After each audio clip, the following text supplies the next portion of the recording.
Hello friend, এএমসিসিতে সকলকে স্বাগত। আজ আমরা ক্লাস নবম শ্রেণীর ইতিহাস বিষয় নিয়ে আলোচনা করব। তো ক্লাস নবম শ্রেণীর প্রথম যে অধ্যায়টি রয়েছে সেটি হলো ফরাসি বিপ্লবের বিভিন্ন দিক। সেই বিভিন্ন দিক সম্পর্কে আমরা বিস্তারিত আলোচনা করে চলেছি। আজকে এই অধ্যায় থেকে যে গুরুত্বপূর্ণ প্রশ্ন রয়েছে তার মধ্যে আরেকটি হলো, অন্যতম হলো অভিজাত বিদ্রোহ।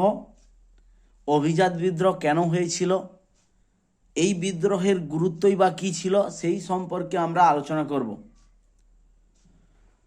তো আসো আমরা গল্পের আকারে অভিজাত বিদ্রোহ সম্পর্কে ভালোভাবে বুঝি যে কী ছিল এই অভিজাত বিদ্রোহ। 1774 খ্রিস্টাব্দে যখন রাজা ষোড়শ লুই রাজা হিসাবে নির্বাচিত হলেন বা রাজা হিসাবে নিযুক্ত হলেন, তখন তিনি নির্বাচিত হওয়ার পর দেখলেন যে রাজকোষ প্রায় শূন্য, অর্থাৎ রাজস্ব আদায় করার ব্যবস্থা বা রাজকোষের অর্থের পরিমাণ একেবারেই শূন্য হয়ে পৌঁছে গেছে। তো তিনি কি করবেন এটা ভেবে কয়েকজন বিশেষ জ্ঞানী অর্থমন্ত্রীকে নিযুক্ত করলেন।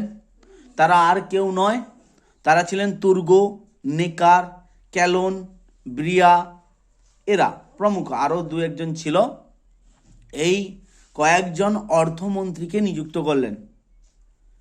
পরামর্শ অনুসারে, অর্থাৎ সেই অর্থমন্ত্রীর পরামর্শ অনুসারে রাজা ষোড়শ লুই কী করলেন, থার্ড এস্টেট, এতদিন চলে আসা যে থার্ড এস্টেটের কাছ থেকে কর নেওয়া হতো, সেই থার্ড এস্টেটের সাথে সাথে অভিজাতদেরও উপর কর আরোপের কথা বলা হলো। অর্থাৎ অর্থমন্ত্রীরা তৃতীয় সম্প্রদায়ের পাশাপাশি দ্বিতীয় সম্প্রদায় অভিজাতদেরও কাছ থেকে কর আরোপের কথা উল্লেখ করলেন। তো সেই মতো রাজা ষোড়শ লুই কি করলেন, অভিজাতদের ওপর কর আরোপের কথা উল্লেখ করলেন। এতে অভিজাতরা প্রথমত কিছু কিছু কর মেনে নিলেও পরবর্তীকালে স্ট্যাম্প কর ও ভূমি করের প্রস্তাব তারা বাতিল করে এবং বলে যে একমাত্র যদি কর আরোপের অধিকার থাকে সেটা রাজার নয়, টেটস জেনারেলের। তো এতে কি হয়, রাজা ক্ষুব্ধ হন। পার্লামেন্টের অর্থাৎ টেটস জেনারেলে কিছু লোক বিশৃঙ্খল পরিস্থিতি সৃষ্টি করার চেষ্টা করেন। ষোড়শ লুই তখন কি করলেন, রেগে গিয়ে কয়েকজন সদস্য সহ তার ভাই ডিউক অব আর্লিয়ান্সকেও সেখান থেকে নির্বাসিত করেন। নির্বাসন করে দিলেন ডিউক অব আর্লিয়ান্স, অর্থাৎ ষোড়শ লুইয়ের ভাই, তাকেও নির্বাসিত করে দিলেন। এতে পার্লামেন্ট কিন্তু রীতিমতো ক্ষুব্ধ হয়ে ওঠে। অভিজাতরা রাজার বিরুদ্ধে আইন পাস করে। কি আইন পাস করে না, রাজা যে কোনো নাগরিককে ইচ্ছামতো গ্রেপ্তার করতে পারবে না, ইচ্ছামতো তাদের বিচার করতে পারবে না, এইসব রাজার হাত থেকে তারা কেড়ে নেয়। রাজার হাত থেকে ক্ষমতা কেড়ে নেওয়া এ কি আর চারটিখানিক ব্যাপার? রাজা কি করলেন, ওই সব ব্যক্তিদেরকে পার্লামেন্ট থেকে বের করে দিলেন।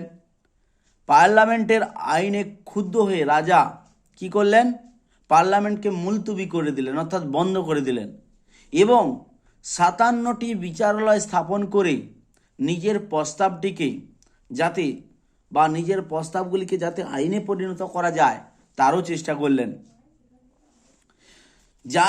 এবার যেই শুরু হয়ে গেছে বিচারের 57টি বিচারালয়ের মাধ্যমে নিজের আইন প্রতিষ্ঠার চেষ্টা, সেই থেকেই শুরু হলো অভিজাতরা কার বিরুদ্ধে, রাজার বিরুদ্ধে যুদ্ধ ঘোষণা। এই যুদ্ধে অভিজাতদের পাশাপাশি যাজকরাও অংশগ্রহণ করেছিল। এই বিদ্রোহ শেষ পর্যন্ত একটি গণবিদ্রোহের পরিণত হয়েছিল।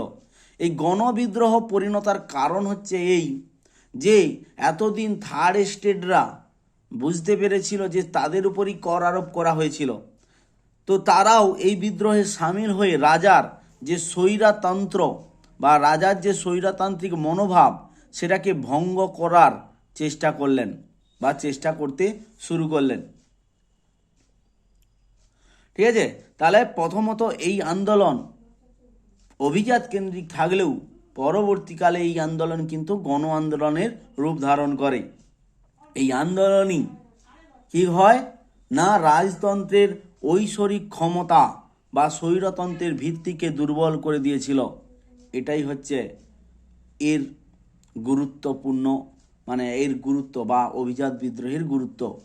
তো আমরা আশা করি সবাই বুঝতে পেরেছি অভিজাত বিদ্রোহ কেন হয়েছিল এবং এর গুরুত্ব কতখানি।